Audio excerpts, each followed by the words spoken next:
Hi, and welcome to This Day in History for January 14th. January 14th is the 14th day of the year in the Gregorian calendar, with 351 days remaining to the end of the year, except for leap years, which have 352 days remaining to the end of the year. We're still looking at words that have multiple meanings, and today's word is shingle. As a noun, shingle can mean a tile laid in overlapping rows to cover walls or roofs, or a small signboard indicating a professional office, as in to hang one's shingle, or a woman's close-cropped haircut tapering from the back of the head to the nape. These usages probably come from Latin scingula, which means a thin piece of wood, with the earliest documented use being the year 1200. As a noun, the word shingle can also refer to water-worn pebbles found on the beach, or a place where such pebbles are found. And this usage is of uncertain origin, but the earliest documented use is 1513. Shingle can also be used as a verb, in which case it can mean to cover with shingles, or to lay out something in an overlapping manner, to cut hair in a shingle. And again, the source of this use is from the Latin scingula, which means a thin piece of wood, whose earliest documented use is the year 1200. Shingle can also be used as a verb that means to squeeze or hammer puddled iron to remove impurities. From the French singler, to whip or beat, from German zangeln, from zangi, which means tongs. And the earliest documented use for that meaning is 1674. Don't know if you can see this little rainbow up on the wall behind me. I have a crystal, a faceted crystal hanging in my window, and the sun has moved around so that it's sending rainbows into the room, flinging happiness all over the place. So if you ever notice rainbows on the wall behind me, that's where they come from. They're rather ephemeral. They just come out during a certain time of the day and don't stay long. They move a little bit and then they're gone, but they come back the next day if the sun is out, so that's nice. Moving on, we're going to start with the year 1639 with the first Colonial Constitution. In Hartford, Connecticut, the first constitution in the American colonies, called the Fundamental Orders, were adopted by representatives of Wethersfield, Windsor, and Hartford. In 1741, the infamous American trader Benedict Arnold was born. On this day in 1784, the Continental Congress ratified the Treaty of Paris, ending the War for Independence. On this day in 1875, Albert Schweitzer was born. He was a theologian, musician, and philosopher, also a prize-winning physician. He was born on this day in Germany. He lived most of his life serving humanity as a missionary in Africa. And when he won the Nobel Prize, he used it to support his mission by building or adding on to the hospital that he had there.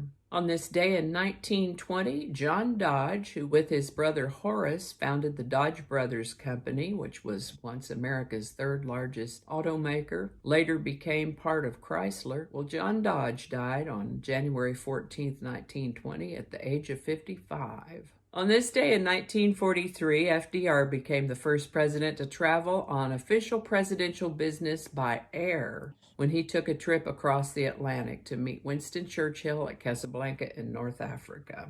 Marilyn Monroe and Joe Dimaggio first met in 1952. They dated for a couple years and got married on January 14th, 1954. They honeymooned in Japan, but while they were there, Marilyn got a call to go perform for the troops in South Korea, which she did, but she left Joe in Japan on their honeymoon. He didn't like that very much. Unfortunately, things didn't get better from there, and they ended up divorcing about 9 months later.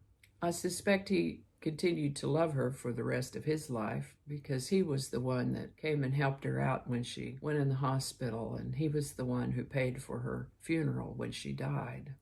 On this day in 1963, George Wallace was inaugurated as the governor of Alabama. He had promised his followers everlasting segregation.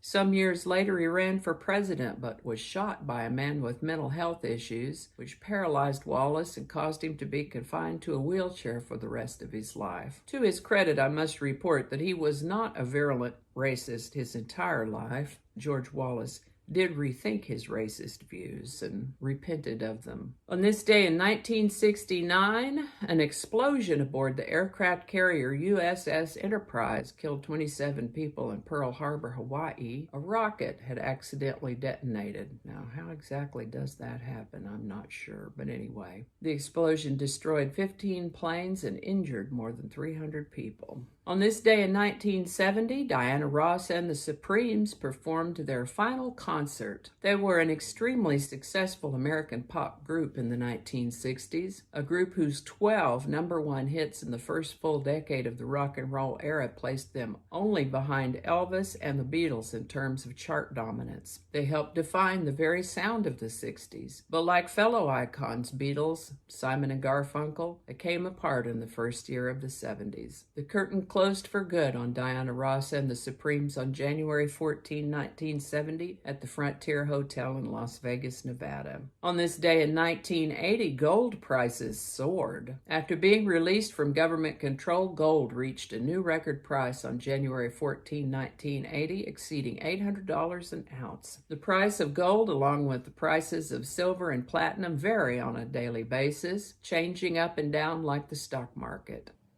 At the time of this recording, in January of 2021, gold is about $1,860 per ounce, up about $200 to $300 from this time last year. And I think that's going to do it for us today. As always, links to my research are included in the show notes. Thank you so much for watching. Give it a like if you enjoyed this video. Consider subscribing if you haven't already, and feel free to share. Don't forget to add your opinions in the comment section below. And while you're on the interwebs looking at videos, check out my other channel, 8 Susquehanna. Thank you so much, and I'll see you next time. The first president to travel. I am happy to report.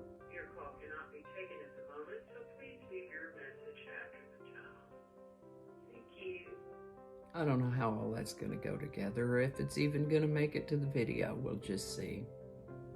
Changing it up.